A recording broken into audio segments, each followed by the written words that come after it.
Close your eyes. The air is heavy. You can't explain exactly why, but something in the city changed overnight. You're in Jerusalem, and the sun hasn't even fully passed the walls when you start listening. First, it's just a whisper, a low, almost hidden voice passing from person to person as if it were too dangerous to say out loud. He isn't there. You stop.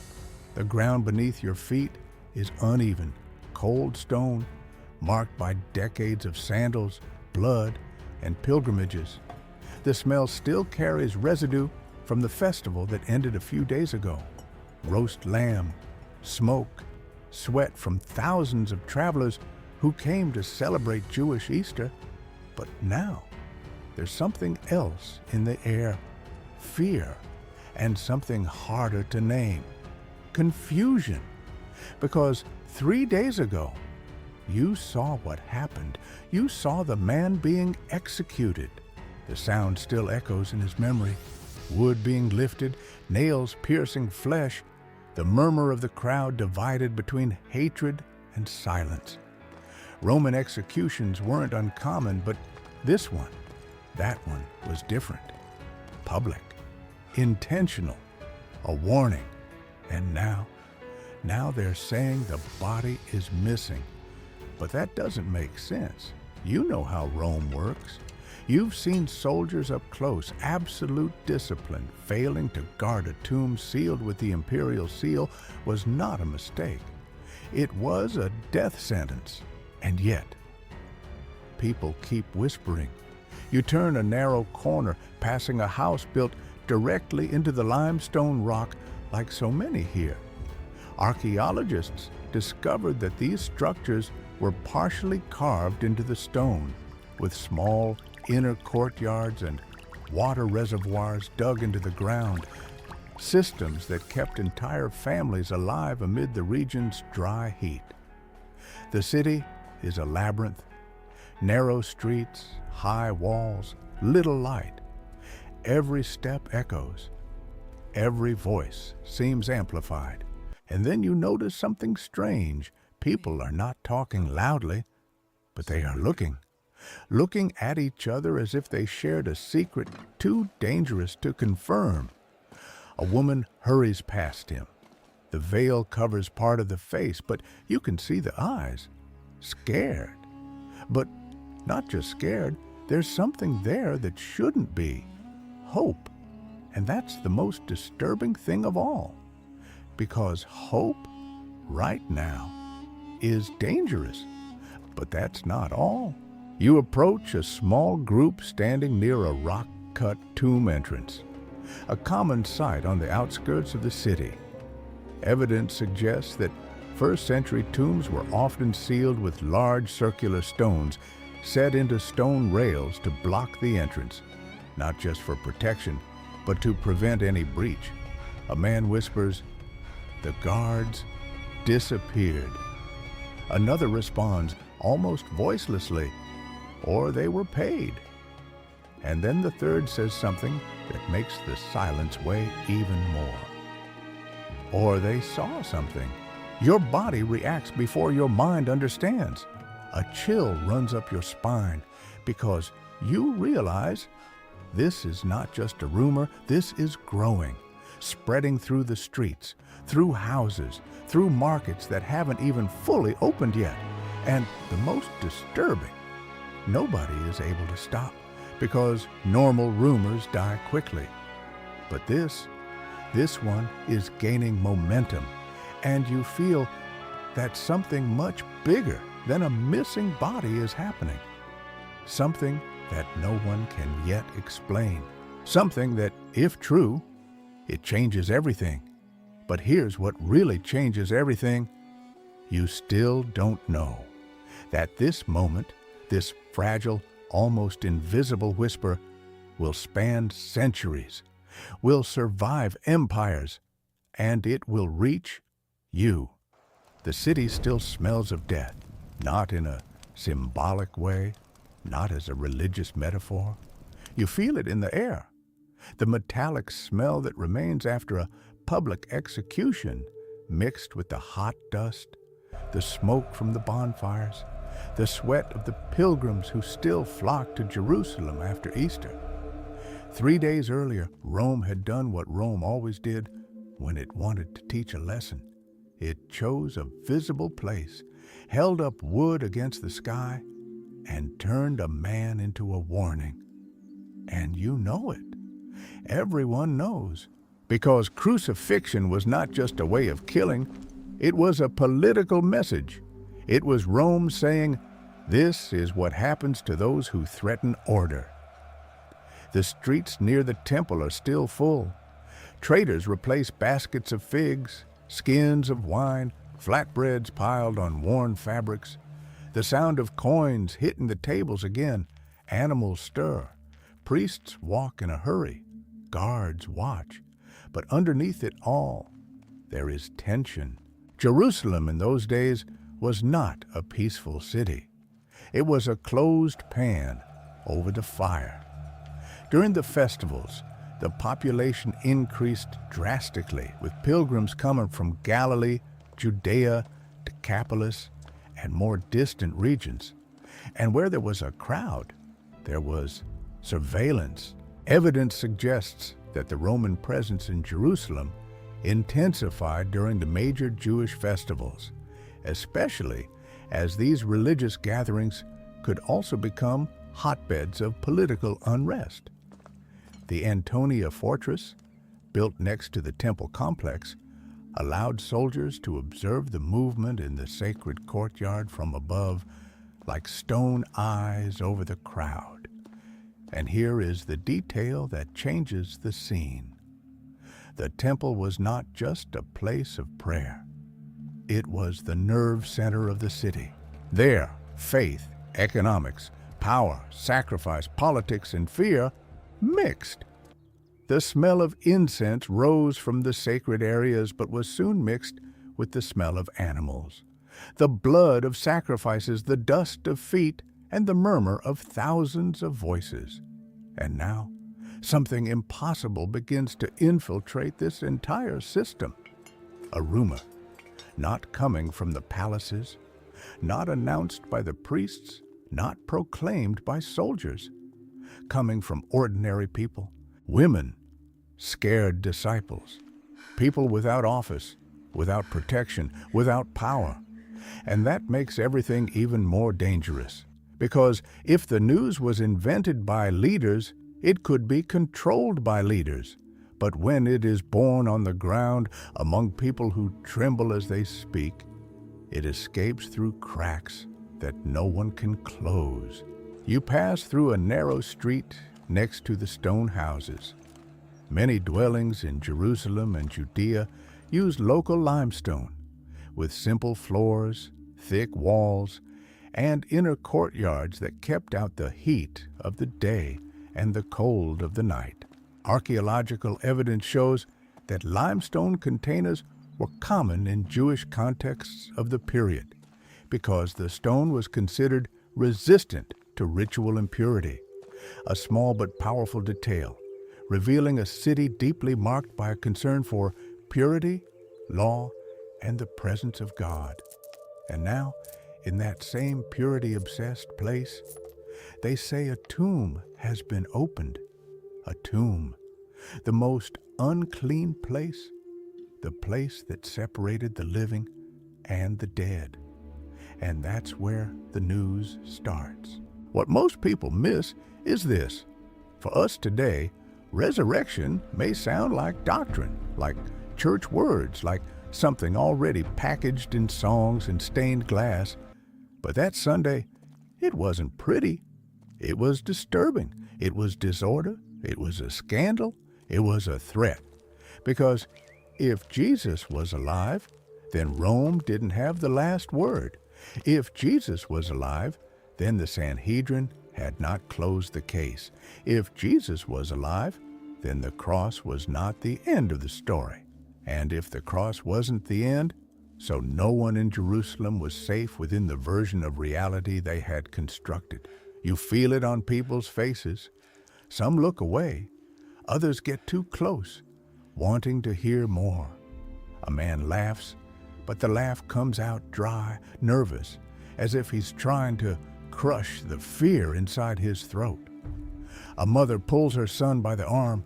A priest passes by and pretends not to hear. But he listened. Everyone heard. Because that morning, Jerusalem is not just waking up after a party. You're waking up to a question no one wanted to ask out loud. And if God really entered the tomb and came out of it, you follow the rumor inside the city. Not because you decided to believe, but because he seems to pull you. The streets of Jerusalem are too narrow for such big news. The limestone walls compress the sound. A phrase said, near a door reappears later, deformed, more urgent, almost unrecognizable. They said the stone was moved. They said the body wasn't there. They said he showed up. You feel the heat begin to rise from the rocks. The morning is still young, but Jerusalem is already breathing like a tired city. Doves flap their wings on the eaves. Donkeys pass by carrying baskets. A vendor pours water over his hands before touching the bread. The smell of roasting barley, olive oil, dust, and damp wool mixes with the incense coming from the temple. And for a moment, everything seems normal, but it isn't. Look closer. People are doing ordinary things with unusual movements. A woman kneads bread too hard. A trader counts coins and loses count. A Levite crosses the street without responding to someone he knows. Men who would normally discuss prices now speak with their faces too close, as if the air could betray their every word. Jerusalem was made to control movement. Gates, staircases, patios, walls, purity areas, guarded accesses.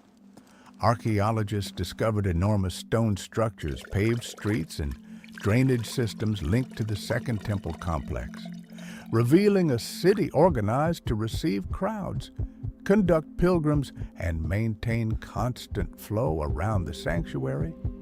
But that morning, no architecture could control what was moving from mouth to mouth. You go down a sloping street. Sandals scrape the floor. The powder sticks to the skin. In the distance, the temple shines in the growing light, not like a soft image, but like an overwhelming presence. Large blocks of stone support platforms. Stairs lead pilgrims, and each step towards the top seems to remind you that God should be there behind veils, rituals, and sacrifices. But the rumor comes from abroad, from a garden, from a tomb, from a place where no one expected revelation. And this raises a question. Why would God start the most important news in history far from the religious center of the city? You pass close to Galilean pilgrims.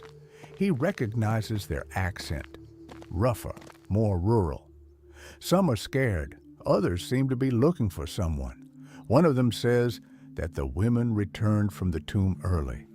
Another responds that grieving women see things. But no one leaves, because deep down everyone knows bodies don't disappear from sealed tombs without consequences. First-century tombs in Jerusalem were often hewn from the rock, with inner chambers and burial niches. Evidence suggests that wealthy families used heavy stones to close the entrance, and burial followed practices of purification, lamentation, and subsequent return to the ossuaries. Death had order. Death had a process. Death had taken place. But that tomb broke order. You imagine the dark entrance, the cold coming from inside, the stone out of place, the silence where there should be weight. There is no crowd. There is no trumpet. There is no priest raising his hands. there is just absence. And this absence begins to speak. But that's not all. Fear is not just among Jesus' followers.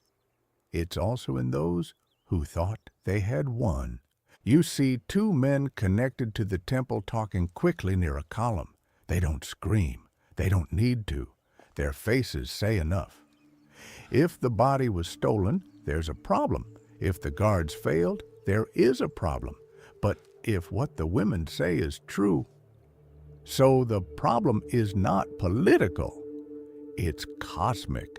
The entire city seems suspended between two versions of the world. In one, Jesus is dead, Rome has won, the priests have preserved order, and life goes on. In the other, the stone has been moved, the tomb is empty, and God has just publicly contradicted all the powers that condemn that man. You feel the weight of it in your chest. Because being in Jerusalem that day was not witnessing the birth of a religion. It was like feeling the ground of reality start to give way. And as the sun rises over the walls, a phrase passes through the city like fire running through dry straw. He lives. No one yet knows what to make of these words, but no one can forget them. When the news reaches the temple, it stops being just a whisper. She becomes a threat. You feel it before you even understand it. The air changes. Near the sacred courtyards, everything seems more rigid. The steps, the faces, the looks. Priests pass by in small groups. Levites control entrances. Pilgrims still climb the stairs with offerings in their hands, but there is a tension hidden beneath the routine. The temple continues to operate. And it's almost disturbing. The incense rises. The animals are led. Coins change hands. The clear stone reflects the morning light. But somewhere, among the corridors of power, someone has heard, "The tomb is empty." And now, imagine the impact of those words there, not in a distant village, not in a closed house, but in the religious heart of Israel. That same system that days before had pushed for Jesus' death now must deal with an impossible possibility. What if God had publicly reversed their verdict? Archaeological evidence shows that the Second Temple complex was monumental, with large platforms, spacious courtyards, gates, and staircases designed to welcome crowds during festivals. It was a sacred machine of movement, sacrifice, and control. But no structure, no matter how big, could contain news that was born outside of it. And here is the revelation that shatters expectations. The resurrection did not begin at the center of religious power. It started away from him, in a tomb, with women, afraid, with an absence.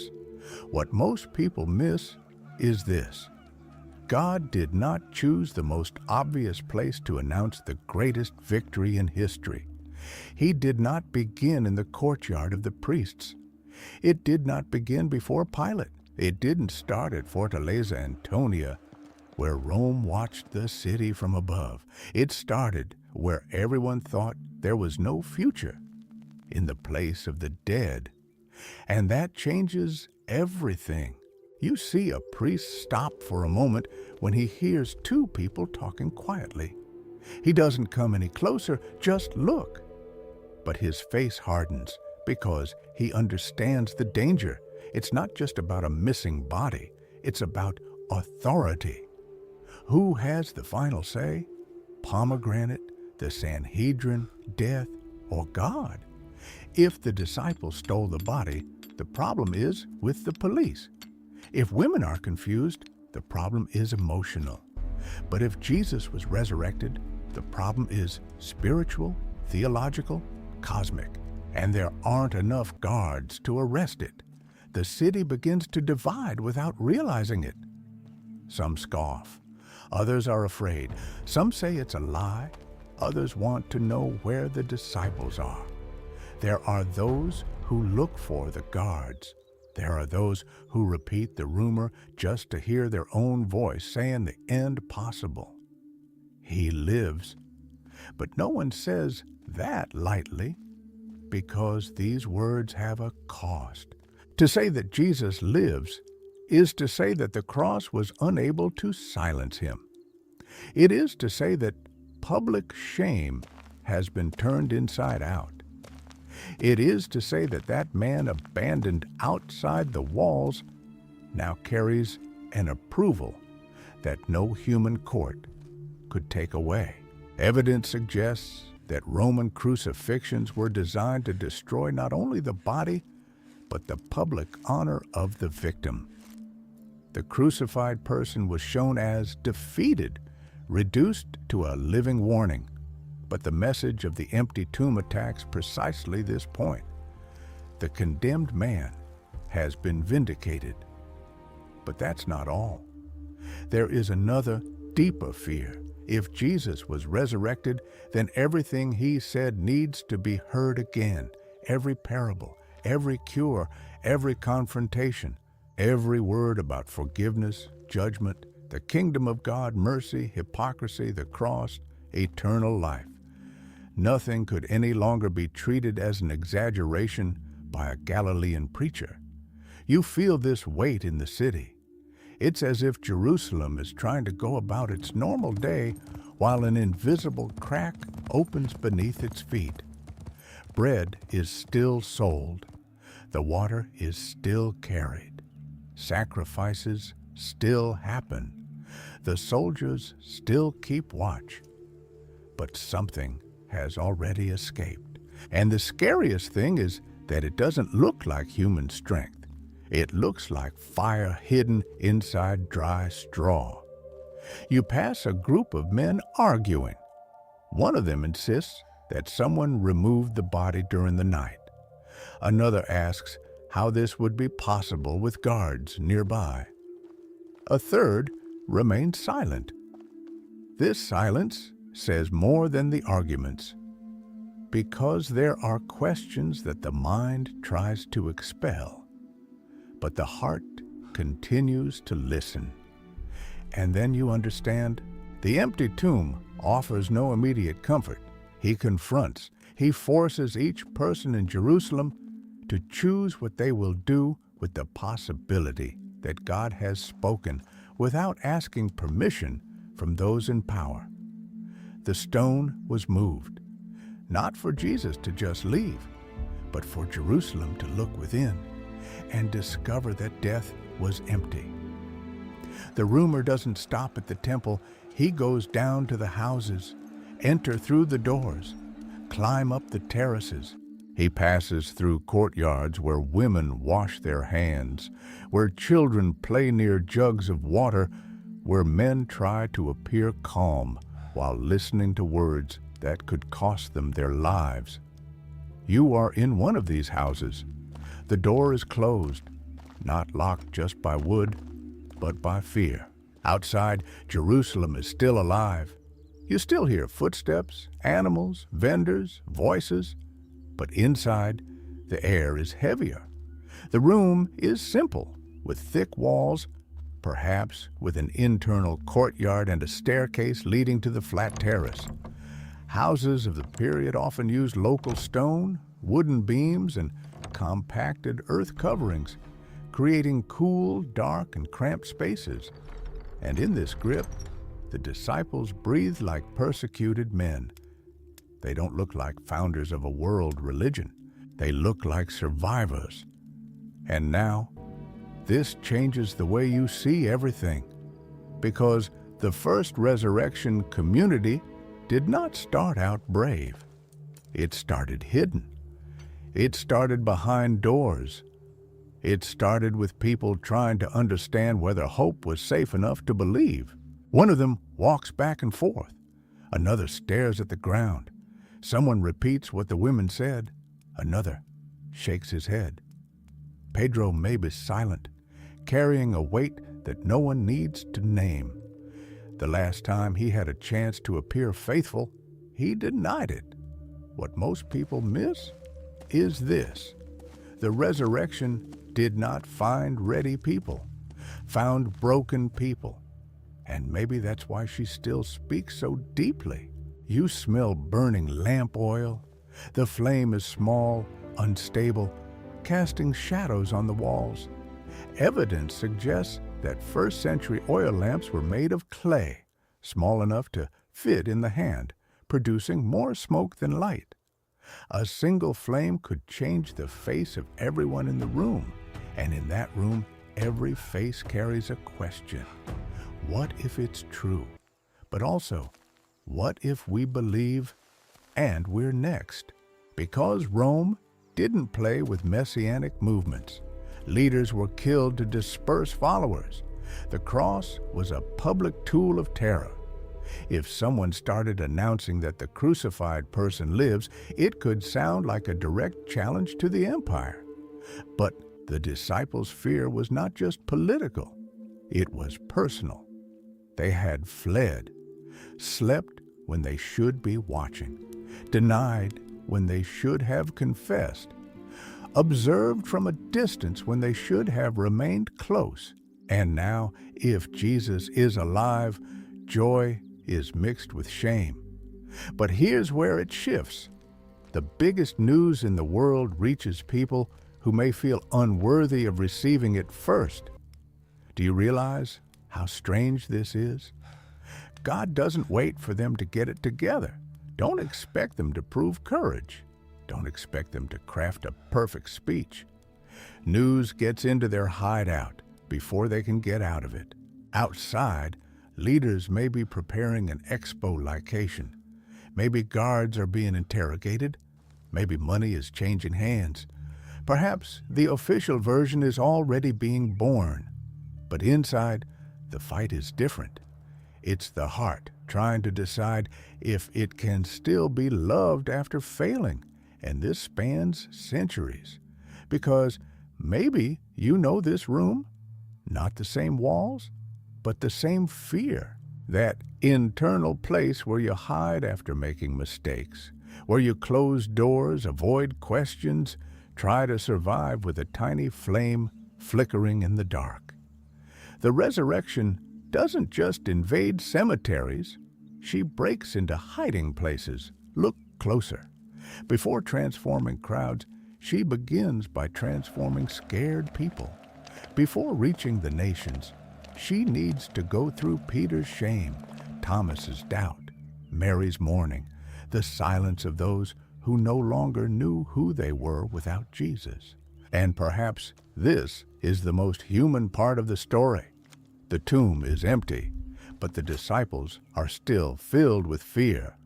The stone has been moved, but some doors remain closed. God has already acted, but they have not yet learned to breathe within the new reality. You hear someone knocking, everyone freezes, the entire body reacts. No one moves for an instant, because on that day, any raid could mean arrest, or news, or miracle. And while Jerusalem tries to stifle the rumor, inside that house, something begins to be born, not a noisy courage, but a small flame that refuses to go out, still weak, still surrounded by fear, but live, like the rumor itself, like the tomb itself, like hope when God decides that death will not have the last word. And then there's an awkward moment. The city is still noisy, but inside you notice another layer of silence, not the silence of empty streets. Jerusalem is not empty. It pulses. She argues. She watches. She tries to explain the inexplicable, but there is a deeper silence, hidden within the people who heard the rumor and can no longer go back to the way they were before. You feel it in yourself. The news doesn't prove anything to you yet, but she opened a wound, or maybe a door.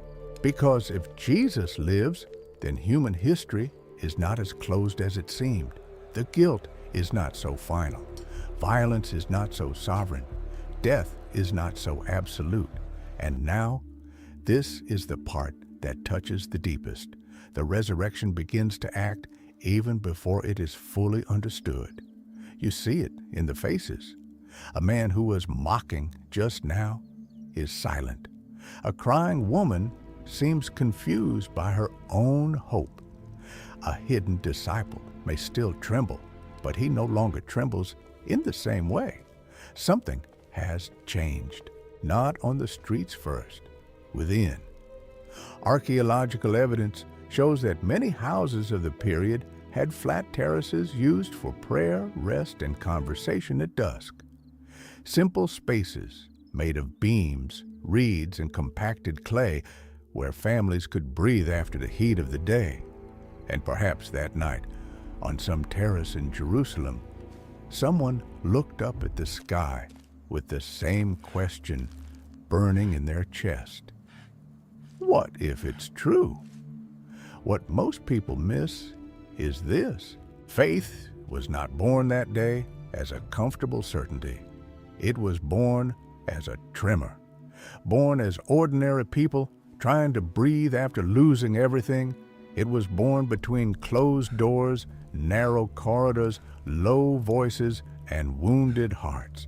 And maybe that's why she still finds you, because you also know this range, the space between hearing a promise and being able to believe it, between knowing that God can act and feeling that your world still feels like a closed tomb, between the moved stone outside and the locked door inside. You may be living right there, with news of hope that your soul still doesn't know how to carry. But here's where it shifts. Jesus does not rise again just to overcome death as a concept.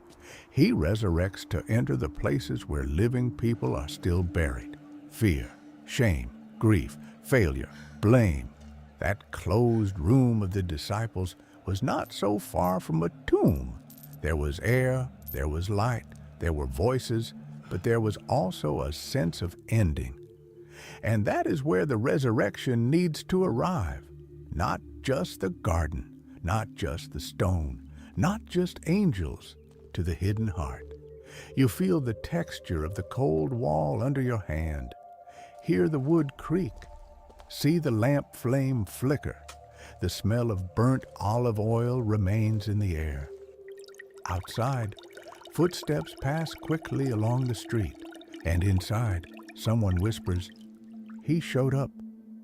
This time, no one responds immediately, because some sentences are too big for the body to take in all at once. Hope comes first as fear, then like heat. Then I cry, and only later as courage. Evidence suggests that the Jesus movement did not possess at that time military power, institutional wealth, or public structure capable of imposing a narrative. What there was testimony. People saying they had seen it. People changing before they can explain everything. People who, little by little, they would emerge from their fear to announce out loud what that morning they could barely whisper.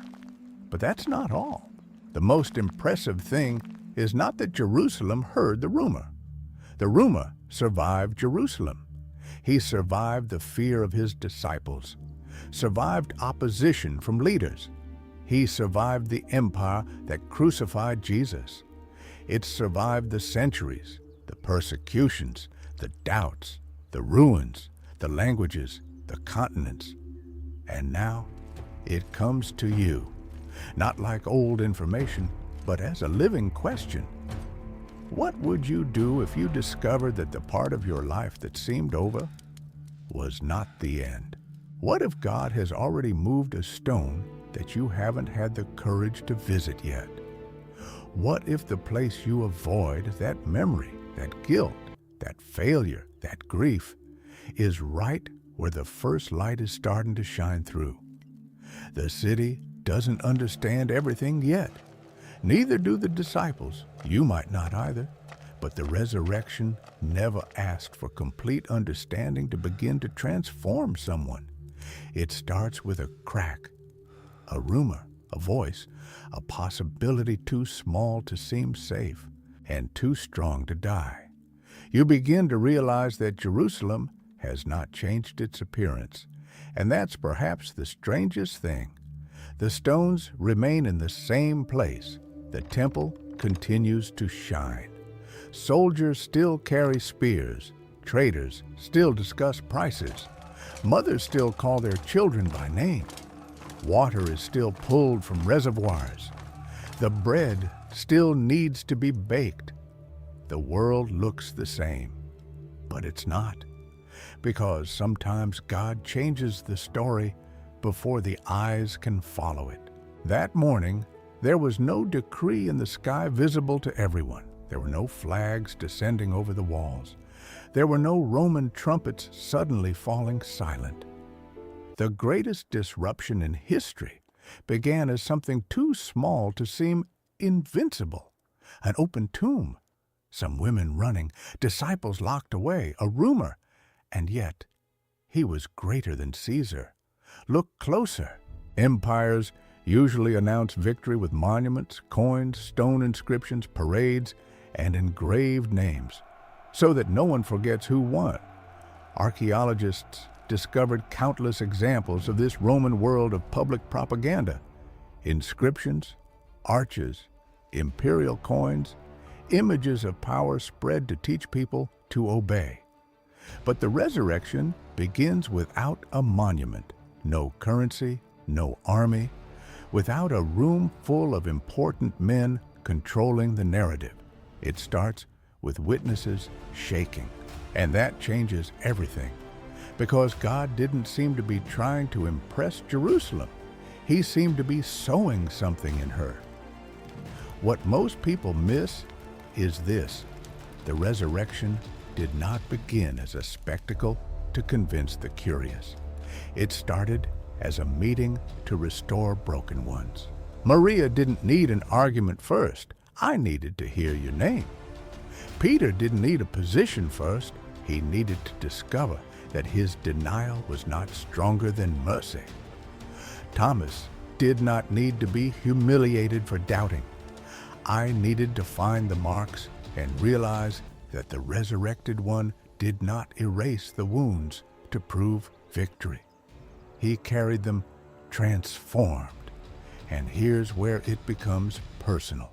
Maybe you expect God to change your life with noise, with signs impossible to ignore, with doors opening before everyone, with answers so clear that no one can question them.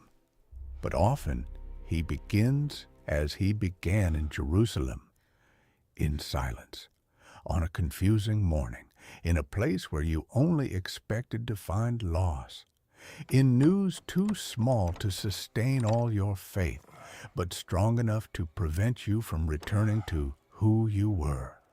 The world changed before Jerusalem understood, and maybe your life will change like this too, before you have words, before you have the courage, before you can explain.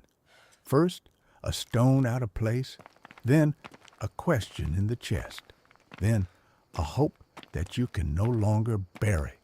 Because when God decides to resurrect something, he doesn't need to ask permission from fear, the past, guilt, or the version of history that they said was final. That morning, Jerusalem still looked the same, but death had already lost its throne, and now it all comes back to you, not as distant history, but like a mirror, because that morning in Jerusalem did not end with perfect explanations. It didn't end with everyone convinced. It didn't end with applause, organization, or absolute clarity. It ended with a divided city, and with some people carrying a truth they were still learning to understand. And this is perhaps the most honest of all, because you don't live in a world of complete answers either. You live among doubts, between fears, between doors that you still keep closed, between parts of your history that feel like tombs, places where you've already decided that something has died and won't come back. But here's what changes everything. The resurrection was not just an event that day, it was a pattern of how God acts. And Lee enters exactly the places where you stopped expecting. It plays exactly what you've already buried. He moves the very stone you learned to ignore. What most people miss is this. The stone was not removed so that Jesus could leave. It was removed so you could look inside to see that what seemed final wasn't. Can you feel it? Not as an idea, but as a confrontation, because maybe there is something in your life right now, a relationship, a weakened faith, a mistake you can't forget, a dream you left behind, something you marked as finished. What if that tomb is no longer closed either? What if God has already started something that you haven't had the courage to check yet? But here's the tension. Just like in Jerusalem, believing this is not comfortable. It's risky. Because if it's true, you can't keep living like before. If this is true, then pain is not sovereign. If true, then the past does not define the ending. If it's true, then you need to come out of hiding. And that takes courage, the same courage that those disciples were still learning to have.